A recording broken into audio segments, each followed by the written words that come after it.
This video is powered by the pros at Pascal Air Plumbing and Electric. Arkansas owned, Arkansas operated. GoPascal.com.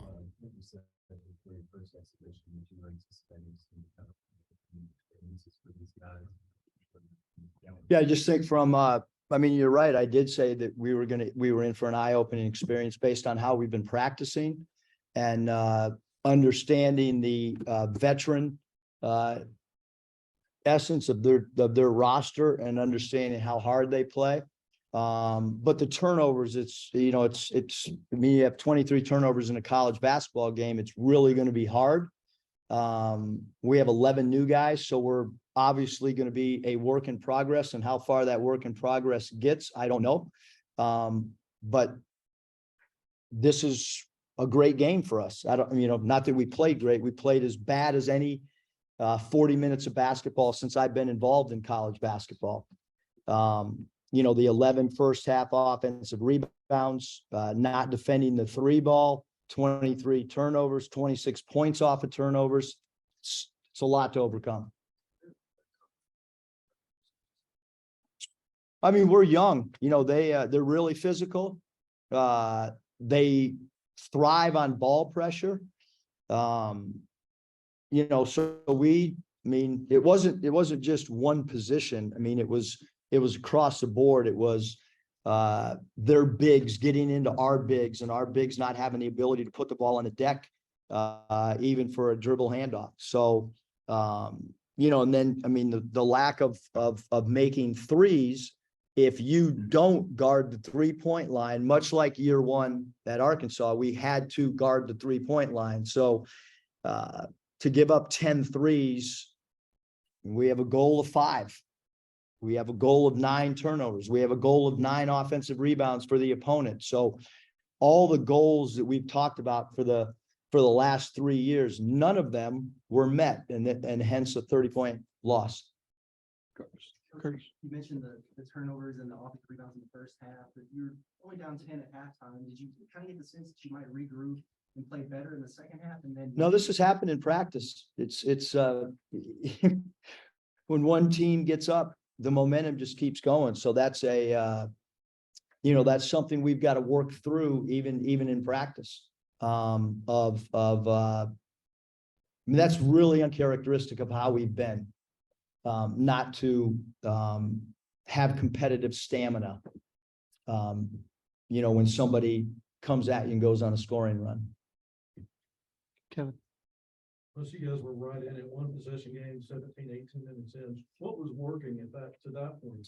I mean, I think, Kevin, with, it's whether it's a baseball game and you talk about it's close through 5 innings, or I've been around too long.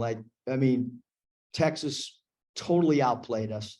And to say, I mean, it's hard to get a lot of separation in 17 minutes. I mean, we subbed more than we will obviously in a regular season game, but Coach Beard's team had great toughness tonight. I thought they climbed all over the offensive boards at the beginning of the game.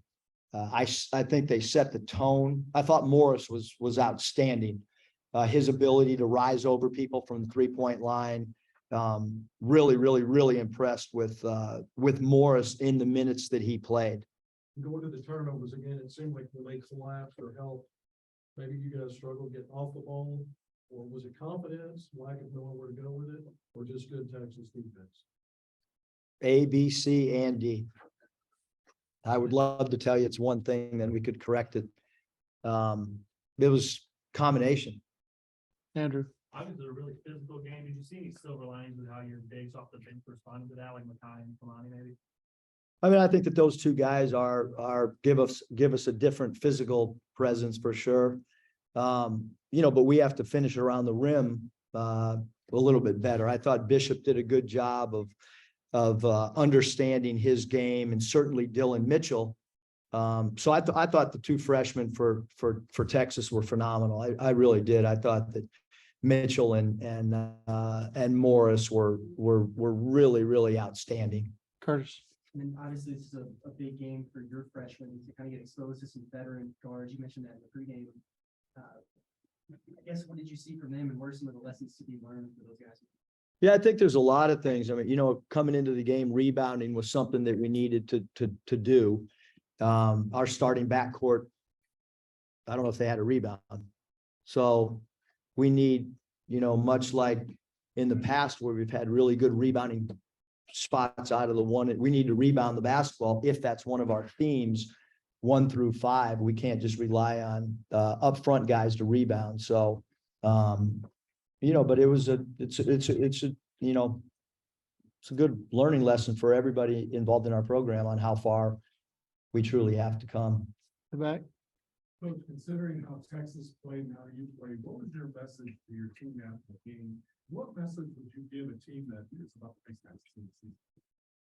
Well, I mean, if you're going to play Texas, you better have great defensive blockouts. You better be able to get to loose balls.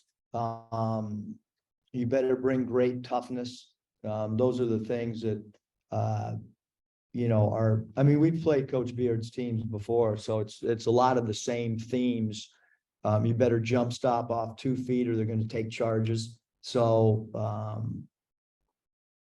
it's pretty simple formula, but it's really hard to solve if you don't do what you need to do against them, because they understand their roles. I mean, you talk about, when you got Allen out there and you got Carr out there, and even Disu and Bishop, and then their freshmen just kind of, figured out to play alongside those guys, and they're a really good ball team. I mean, they're an excellent team, and they're really well coached. Scotty.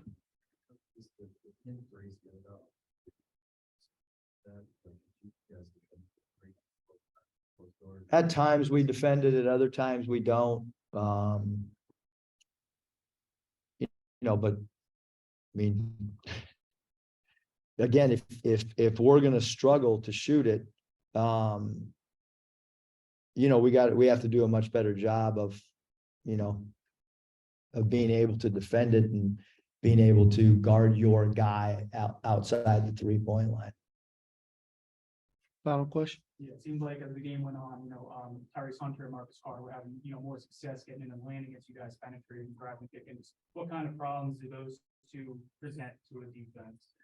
Yeah, to be honest with you, Hunter went 3 for 9 and Carr went 4 of 10. I mean, coming into the game, if you would have told me those were their numbers, I would have said that was pretty good defense on 2 really talented players that have college experience. Again, I think their 2 freshmen were the 2 guys that changed the complexion of the game. Nothing against those other guys, but yeah, and the same thing with Rice. I thought their bench came in and did a really good job. And again, I mean, if you have any, have watched Texas at all last year, you're going to expect, Allen and Carr to play well against a team that's got 11 new guys at this time of year. And then if you watched, Hunter play last year, you're going to expect him, he's going to get in the lane all year because he's got great quickness. So nobody's going to necessarily keep him out of the lane. Football is back, and BetOnline remains your #1 source for all your football betting needs this season. You'll find the latest odds, matchup info, player news, and game trends. And as your continued source for all sports wagering info, BetOnline features live betting, free contests, live scores, and giveaways all season long. Always the fastest and easiest way to bet on all your favorite sports and events like MLB, MMA, tennis, boxing, and even golf. Head to betonline.ag to join and receive your 100% welcome bonus with your first deposit. Make sure to use the promo code BELIEVE to receive your rewards. That's BLEAV. Bet online, where the game starts.